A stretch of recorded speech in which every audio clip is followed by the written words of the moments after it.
Fait que oui, il a tombé beaucoup d'eau, il pleut à tous les jours, c'est l'Amazonie, c'est vraiment pas évident, ça dégoûte dans le dôme, fait que c'est pas facile pour nous.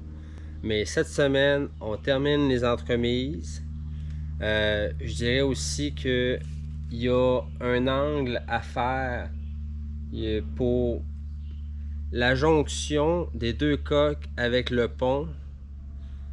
Cet angle-là n'a pas été fait.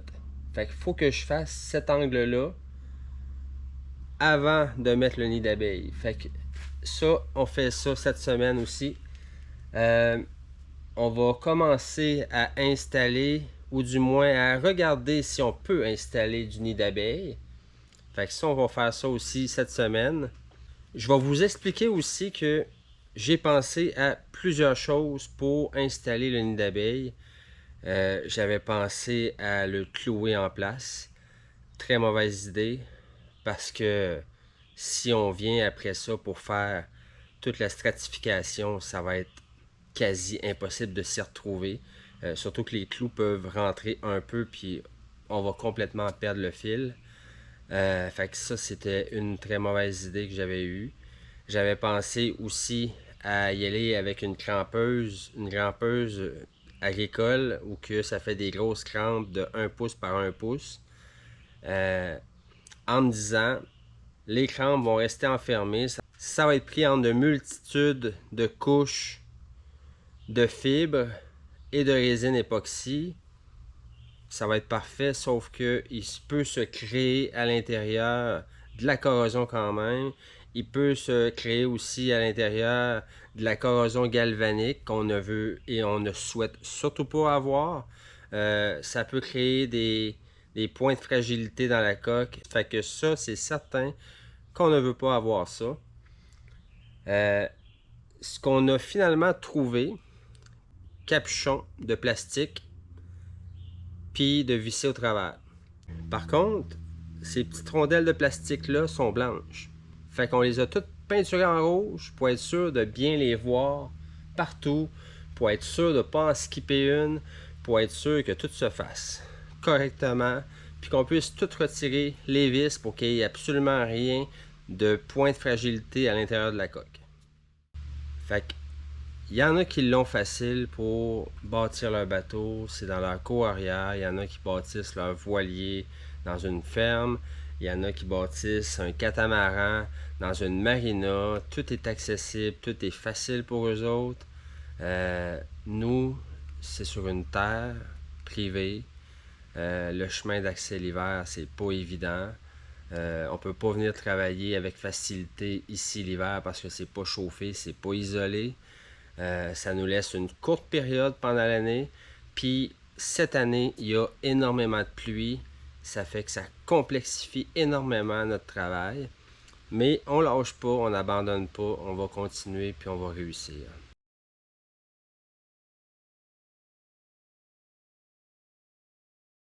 Fait que pour cette semaine, je vais mettre des entremises entre la C10 et la C14 parce que entre ces cloisons-là, c'est des cloisons qui sont vraiment exactement de la même hauteur, de la même largeur, sont à peu près pareils. Fait qu'il n'y aura pas d'angle dans les entremises. Fait que je vais mettre les entremises, ça va être ça pour aujourd'hui. On est vendredi.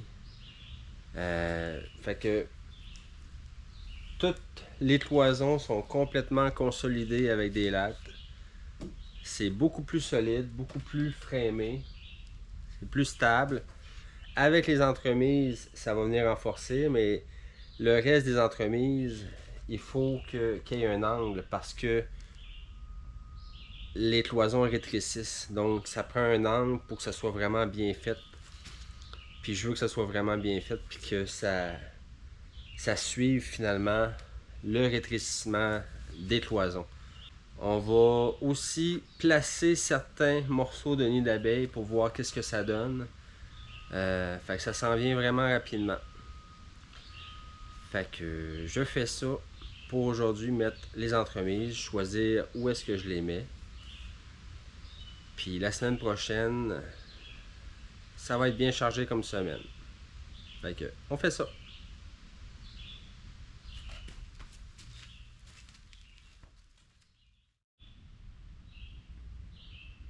Il y a une entremise qui vient ici. Idéalement,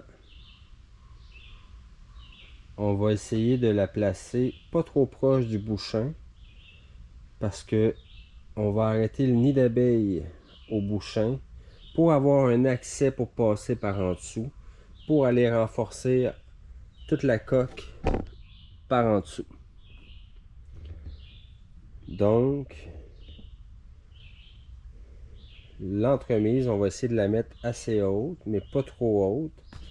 Puis il va falloir trouver les endroits stratégiques pour en mettre d'autres, pour solidifier ça, mais surtout pour avoir du vissage pour les panneaux.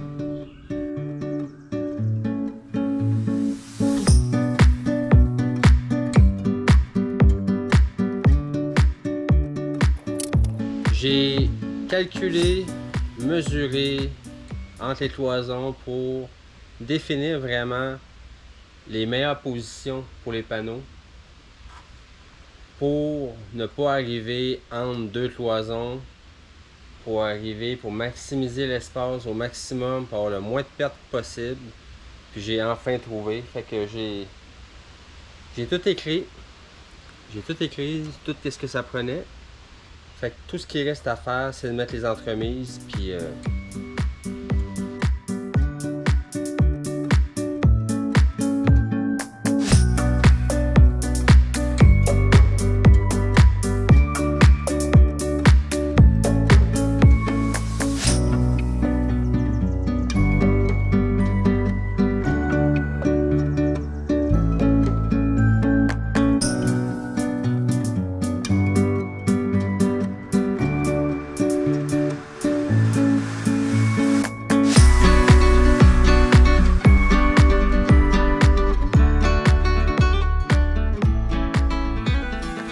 c'est une autre journée qui commence.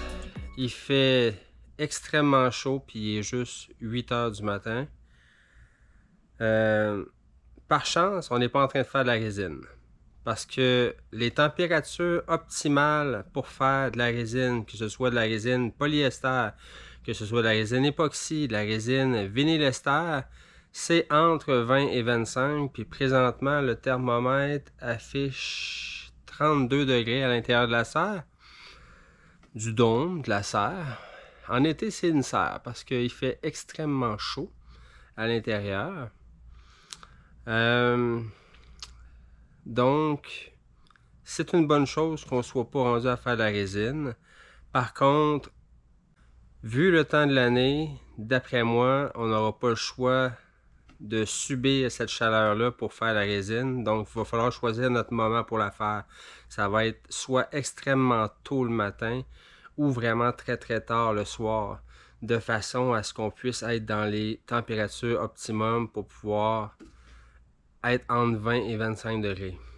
Fait que aujourd'hui, je vais continuer les panneaux. Ce que je vais faire, c'est que je vais mettre les entremises, mais au lieu de mettre les entremises avant, je vais en mettre certaines avant, mais je vais essayer de calculer la rondeur commence où.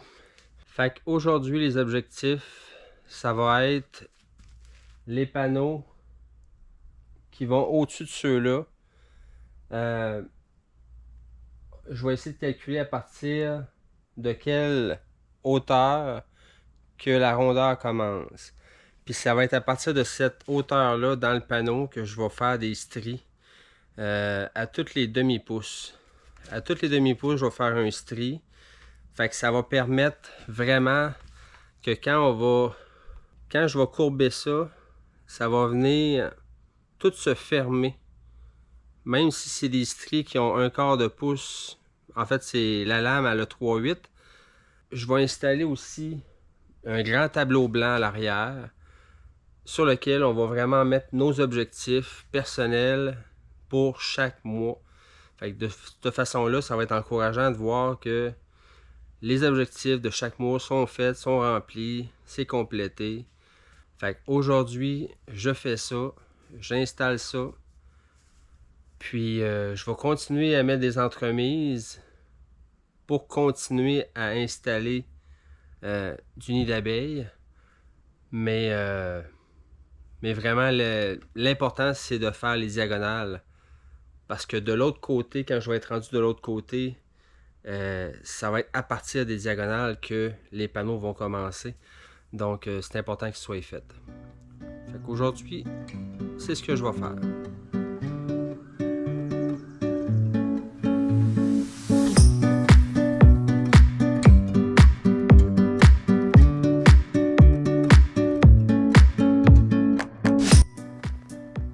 Je veux juste dire rapidement un gros merci à tous et à toutes qui se sont abonnés, qui likent les épisodes et un gros merci à notre team Patreon.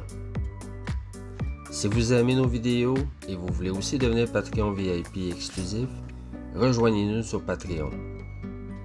Pour le prix d'un café par semaine, vous aurez une foule d'avantages par rapport à YouTube. Mais ceux qui ne sont pas encore abonnés sur YouTube, abonnez-vous. Ça fait une grosse différence pour nous. Donc, continuez de nous suivre, regardez-nous, likez dans cette belle aventure d'Epimony Selling.